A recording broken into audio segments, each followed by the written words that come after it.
Hello guys, আসসালামু আলাইকুম। Welcome back to my channel Lutfa village cooking. তো আবারও চলে এলাম মজাদার একটা নাস্তা রেসিপি নিয়ে।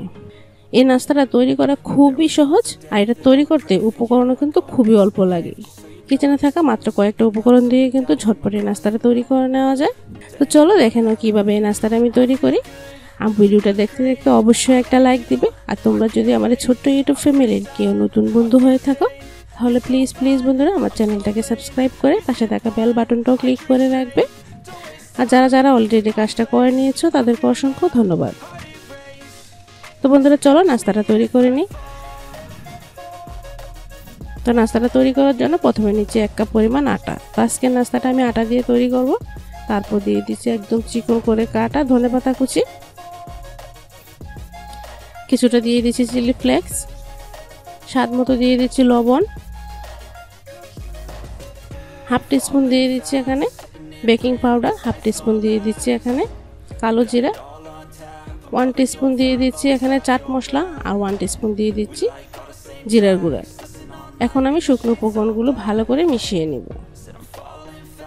মিশানো হয়ে গেলে 1 টেবিল চামচ দিয়ে দিচ্ছি রান্নার রেগুলার তেল। তো বন্ধুরা এখন ভালো করে কষলে কিন্তু আটার সাথে ভালো করে মিশিয়ে ময়ামটা খুব সুন্দর করে নিতে হবে। তো যখন দেখবে ময়ামটা পারফেক্টভাবে করা হয়ে গেছে তখনই দেখবে কিছুটা ভেজা ব্যাটসকামের মতো এরকম ঝুরু হয়ে যাবে। তারপর এখানে নর্মাল পানি অ্যাড করে আমি ডোটা তৈরি করে নিব। তো ডো তৈরি করার ক্ষেত্রে কিন্তু অল্প পানি অ্যাড করতে হবে, অল্প পানি অ্যাড করে পারফেক্ট একটা ডো তৈরি করতে হবে। তো আজকে ডোটা কিন্তু একদম শক্ত বা একদম নরমও হবে না, মিডিয়াম করে আমি ডোটা তৈরি করে নিয়েছি। দেখো যখন ডোটা পারফেক্টভাবে তৈরি হবে হাতে বা বাটিতে কোনোখানেই কিন্তু লেগে থাকবে না। তো এখন আমি নাস্তাগুলো তৈরি করব। তার জন্য প্রথমে বড় সাইজের 2টা লেচি কেটে নিচ্ছি। তো লেচিগুলো প্রথমে একটু গোল শেপ দিয়ে নিব। তো লেচিগুলো গোল শেপ দেওয়া হয়ে গেছে। একটা লেচি রেখে একটা লেচি আমি সাইডে রেখে দিচ্ছি। তো কিছুটা আটা দিয়ে এখন আমি বেলে নিব। চাইলে কিন্তু তেল দিয়ে বা বেলে নিতে পারো। তো আটা দিয়ে বেললে খুব তাড়াতাড়ি কিন্তু বেলা যায়। তো এখন আমি রুটির মতো করে বেলে নিয়েছি। তবে আজকে রুটিটা কিন্তু একটু মোটা করে বেলে নিতে হবে।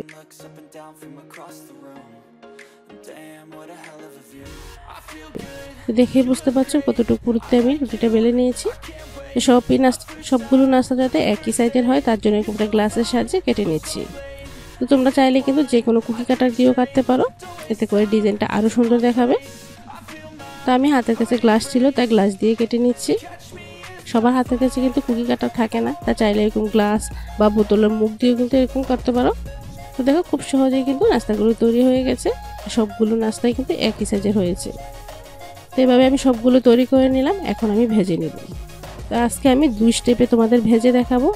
প্রথম স্টেপে আমি সবগুলো নাস্তা প্রথমে একে দিয়ে নিলাম।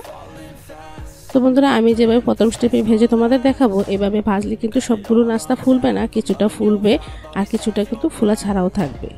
আর দ্বিতীয় স্টেপে যেভাবে ভাজবো সেই স্টেপে ভাজলে কিন্তু সবগুলো নাস্তাই ফুলবে। তো আমি কিন্তু দুটোটা স্টেপে তোমাদের দেখিয়ে দেবো, তোমাদের যেভাবে পছন্দ হয় সেভাবেই কিন্তু ভেজে নিতে পারো।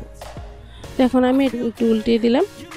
একটু পরপর কিন্তু উল্টিয়ে কিন্তু এটা খুব সুন্দর কালার চলে আসা পর্যন্ত কিন্তু ভেজে নিতে হবে। আর চুলার হিটটা অবশ্যই মিডিয়ামে রেখে নাস্তাগুলো ভাজতে হবে। তো তোমরা দেখেই বুঝতে পারছো কিছুটা নাস্তা কিন্তু ফুলকো হয়েছে আর কিছুটা কিন্তু ফুলেনি। তো ভাজা হয়ে গেছে। এখন আমি একটা স্ট্রেনারের সাহায্যে তুলে নিচ্ছি।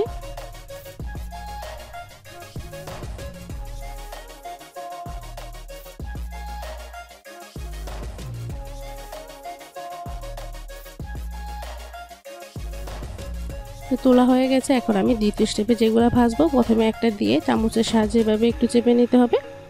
ভালো করে একটু কিছুক্ষণ এভাবে চেপে দিলে কিন্তু দেখবে খুব সুন্দর করে নাস্তাটা ফুলে উঠেছে।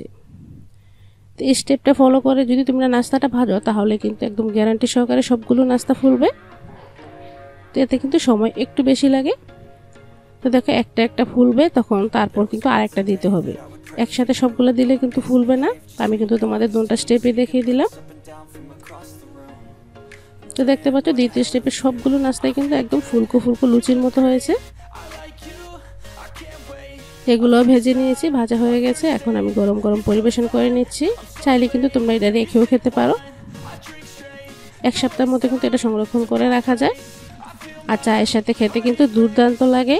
আর চাইলে কিন্তু সসের সাথে এটা পরিবেশন করতে পারো। আজকের এই সহজ নাস্তা রেসিপিটা তোমাদের ভালো লাগলে প্লিজ বন্ধুরা লাইক কমেন্ট শেয়ার করতে কিন্তু ভুলবে না। তো আজ এখানে শেষ করছি, পরবর্তী ভিডিওতে আবারও দেখা হবে। সে পর্যন্ত সবাই ভালো থাকো, সুস্থ থাকো। আল্লাহ হাফেজ।